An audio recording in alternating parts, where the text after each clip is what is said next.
스프레드시트를 이용해서 데이터를 정리하고 또 요약하고 시각화하는 방법 한번 살펴보도록 할게요. 데이터 정리하는 방법.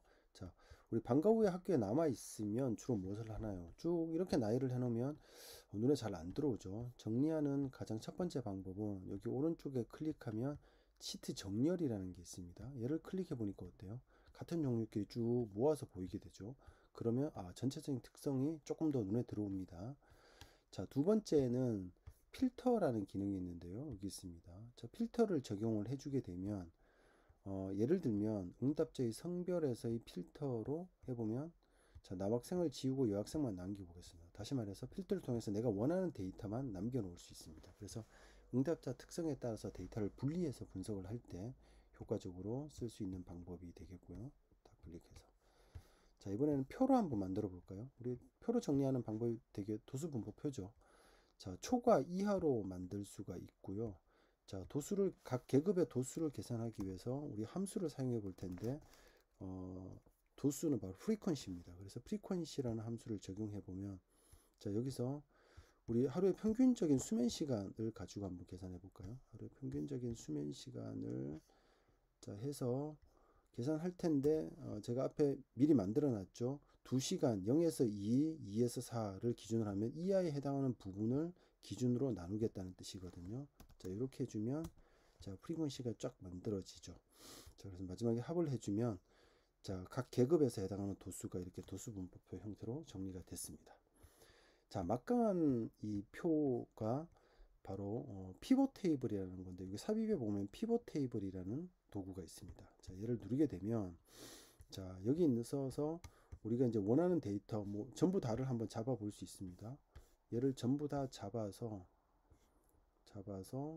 이 데이터를 대상으로 한번 만들어 보도록 할게요. 자, 어디에다가 표를 만들 건지 위치를 한번 지정해 주면 되는데, 여기 옆에다가 한번 만들어 볼까요? 자, 여기다가 피벗 테이블이라는 거 한번 만들어 보도록 하겠습니다. 자, 데이터가 입력이 안 됐나요? 다시 한번 볼게요. 데이터를 이 전체를 다 한번 잡아 보도록 하죠. 네, 여기 그래서 아까 위치에, 자, 피벗 테이블이라는 걸 이렇게 만들고 나면, 자, 이렇게 만들어질 텐데, 자, 행과 열 그리고 값을 이용해서 만드는 방법인데요. 자, 행에 여기 있는 것들 중에서 응답자의 출생 연도 한번 나열해 볼까요? 그 다음에 열에는 뭘 한번, 응답자의 성별 한번 나눠. 그러면 남녀와 출생 연도를 기준으로 이제 값을 넣을 텐데, 어떤 걸 한번 보고 싶냐면, 예를 들어서 응답자의 한 달에서는 용돈 한번 볼까요? 자, 이렇게 해서 용돈의 기준을 합보다는 아마 이 평균 에버리지가 적당할 것 같아요. 자, 이렇게 클릭을 해주고 나면 어떻습니까? 지금 여기서 이 데이터의 자릿수를 조금 줄여 볼게요. 자릿수를 요걸 이용해서 자릿수를 좀 더 줄여보면, 자, 어떻습니까? 이제 보기가 간편해졌는데, 자, 이걸 이렇게 한번 읽어볼 수 있겠죠. 그래서 2004년생 남학생은 용돈이 22만원이다. 평균적으로. 뭐 2005년생 여학생은 평균적으로 10만원이다. 자, 어때요? 굉장히 복잡한 데이터를 아주 간단하게 요약하는 이런 힘이 있죠. 그죠? 자, 피벗 테이블 훨씬 더 복잡하게도 만들어 볼 수가 있습니다. 자, 그 다음에 우리가 가장 좋은 방법 역시 시각화하는 방법입니다. 자, 시각화하는 방법 한번 보도록 할게요. 자, 가장 기본적으로 한번 볼까요? 즐겨 먹는 야식, 이런 거 있네요.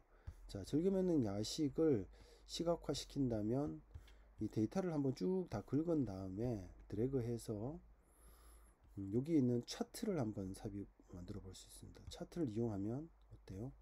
자, 기본적으로 데이터의 특성에 맞는 것이 만들어지는데, 자, 이런 것들 종류를 나타낼 때는 우리가 원형 차트 괜찮죠. 그래서 원 차트를 이용하면 전체에서의 비율이 쉽게 표현됩니다. 과자는 약 17.5%, 가장 많은 거는 야식을 먹지 않는다는 게 37.5%, 최빈값을 찾아내는데 적절한 어떤 그래프가 될 수 있겠네요.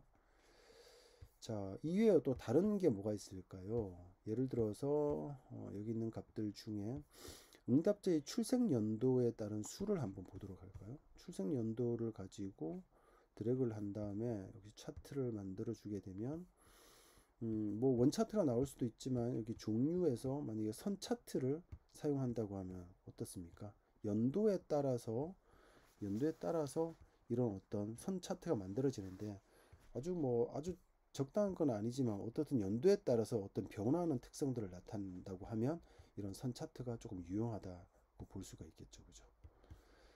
자, 이외에 뭐 일반적으로 많이 쓰이는 막대 그래프를 볼 수도 있겠네요. 만약에 종류를 한번 나눠볼까요? 얘를 하지 말고 다른 걸 한번 만들어 보죠. 예를 들면 뭐 즐겨 듣는 노래 장르, 자 이런 것들을 가지고 만약에 또 차트를 만들어 본다고 하면, 자 이런 원 차트가 나올 수도 있지만 이런 것처럼 우리가 막대 그래프를 이용해서 이렇게 볼 수 있습니다. 자, 이렇게 그래프를 만들고 나면 그냥 단순하게 그래프를 그리는 게 목적이 아니라 이 그래프의 해석이 훨씬 더 중요하죠. 봤을 때 고캠 친구들은 팝을 가장 많이 듣고 있네요. 그리고 굉장히 다양한 것들을 듣는다라는 것들을 볼 수 있고, 아주 조금 특별한 것들을 듣는 친구들도 몇 명 있다. 뭐 이런 것들도 한번 우리가 살펴볼 수가 있겠습니다. 자, 하나의 데이터를 만들 때 이 막대 그래프하고 좀 비슷한데, 우리가 만약에 이런 평균적인 어떤 한 달에 쓰는 용돈 이런 걸 생각하면 어떻습니까? 이런 거는 연속적인 값이잖아요. 자, 연속적인 값을 가지고 그래프를 만든다고 하면 어떤 게 적당할 거예요? 만약에 그냥 만들면 크게 의미가 없는 뭔가가 만들어지죠. 연속적인 값들을 나타낼 때는 히스토그램이라는 게 있죠. 그래서 종류에서 쭉 내려가 보면 여기에 바로 히스토그램이 있는데요. 자, 히스토그램을 만들게 되면 적절한 계급으로 이렇게 나눠서 나타내 주게 됩니다. 그래서 전체 한 달에 쓰는 용돈으로는 이 앞부분에 약 뭐 8만 원 정도, 아니면 요 정도가 굉장히 많다라는 것들을 우리가 볼 수 있겠고요. 만약에 계급을 다르게 설정하고자 할 때는 이 맞춤 설정에 들어가서 히스토리라는 항목에서 이 버킷이 바로 계급의 크기가 됩니다. 이걸 가지고 조정하는 방법 우리가 생각해 볼 수 있고요.